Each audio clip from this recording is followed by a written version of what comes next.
How long have you been a Catholic and a parishioner here at St. Paul's?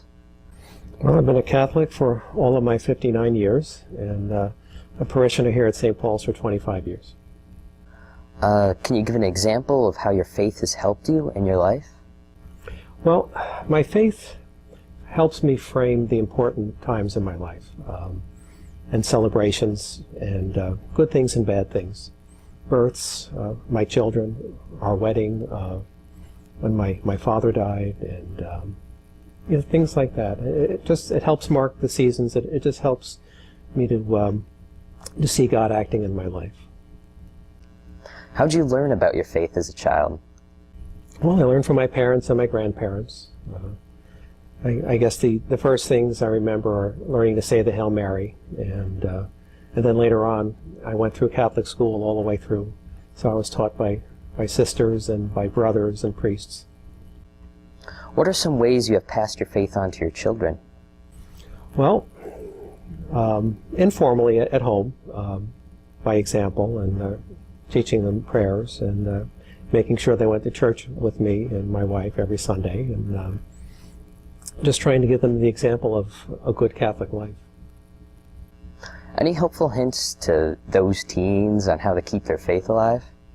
Well, I think the most important thing that teens can do is to volunteer for things. If you're asked, certainly say yes. And if you're asked to do something and you volunteer for things and jobs, to make sure you show up and that you're pleasant and you're helpful as much as you can be. That's important. And I think teens should make an effort to get to know older people and help them. I think some of the most important things that people can do and they can learn is taught by older people. Are you involved in any ministries in the church? And if so, can you tell us why you choose to get involved in that? Well, I'm involved as a lector right now, and but I've also been involved as I used to help out with confirmation class, and I'm a teacher, I'm a retired teacher, so I like working with young people. So as my kids all went through the religious ed program, I was asked if I would help out, and I said yes. So I helped out with that. I help out at bingo. I take care of the flowers here at church. I was on parish council for a while. So mostly it's, if I'm asked, I usually will say yes, and I'll try it. Looking back, what are some changes in the Mass you have experienced? Well, when I first started going to church as a little boy, everything was in Latin, and the priest was turned away from us, and didn't understand an awful lot of what was going on. But so I've experienced the Second Vatican Council and everything being changed to being in English, and the turning the altar around and the priest around. So when I was a little boy, I was an altar server, and I had to learn the entire Mass and responses in Latin. And then sometime around, I guess it was around 1964, 1965, when everything had to change to English, I had to relearn all the responses in English. How many popes can you remember since you were born? I can remember all of them.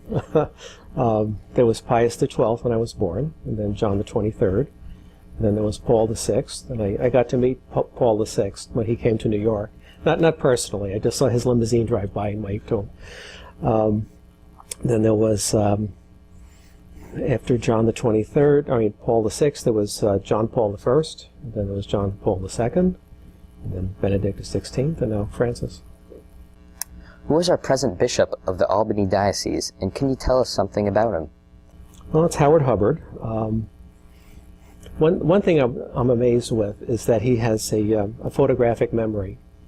Whenever he gives a sermon or a speech or something, and they're usually very lengthy, he has it all memorized. And I like the way he speaks with young people when he comes for confirmations. He's very friendly, and he's very interested and sincere when he talks to them. And one final question here.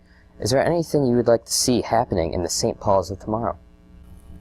Well, I'd like to see that it's still here 20, 50, 100 years from now, that it's in existence. I would like to see more young faces. Sadly, our church is graying, and I'd like to see the older people, as they pass away, replaced with young faces and young families. Thank you very much. Thank you. Okay.